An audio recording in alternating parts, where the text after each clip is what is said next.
Hello my dear students, आज आम पढ़ा षष्ठ श्रेणी इंग्राजी बहिर आ गोटे कविता आई लाइक बेट्स। आई रो अर्थ हेउची मु, लाइक हेउची पसंद करिबा, बेट्स कौन बादुड़ी। मु बादुड़ी मानंकु पसंद करे। एठारे आई कहा को रेफर करुछि? पोएट। आई किए? पोएट, कवि। प्री रीडिंग देख कौन अच्छी? What are there in the picture. यही जो छविटी अच्छी एथिरे तुमे कौन देखुछ? How do they look like. एवं सेमाने किभली देखा जाउछंती। That's how bats sleep and rest hanging upside down. यही भली भाबरे बादुड़ी माने कौन करंती? स्लीप करंती। स्लीप रो अर्थ कौन? सोई थांती। डाल रे देख बादुड़ी माने गोड़ को छंदी देइछंती एवं मुंडो तांकर तोळकु करी आराम करूछंती। What an interesting way of resting and relaxing. केते सुंदर बा कौतूहलपूर्ण रास्ता आराम करिबार।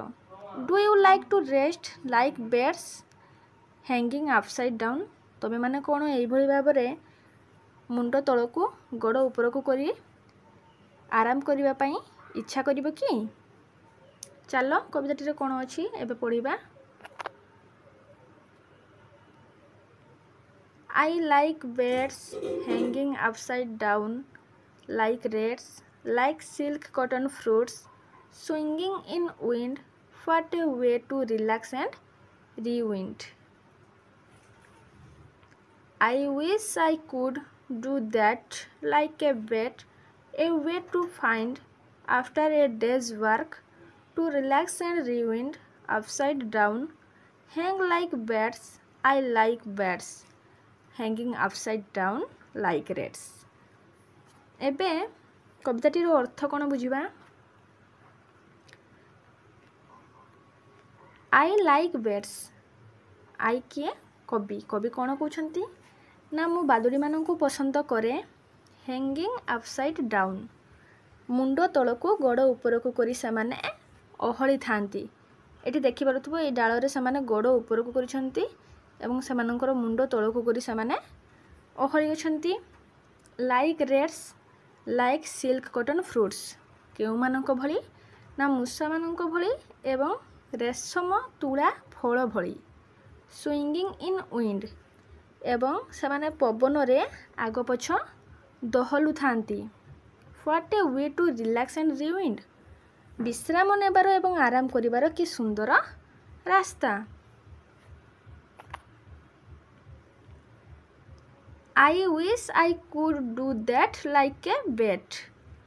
मु मध्य इच्छा करुछि एई भली भाबरे बादुड़ी मानंक भली ओहलिबा पाई। एठारे किए कहउछंती? कवि कहउछंती मु मध्य एई भली इच्छा करुछि। A way to find after a day's work. ना मु मध्य एक रास्ता खोजुछि गोटे दिनर कार्य परे। To relax and rewind upside down hang like bats. सेई बादुड़ी मानंक भली मुंडो तलकु गोड़ उपरकु करी आराम करिबा पई मु मध्य इच्छा करुछि। I like bats hanging upside down like reds. ना मु मध्य बादुड़ी मानंकु पसंद करे मुंडो तलकु गोड़ उपरकु करी अहलिबा पई मूषा मानंक परी।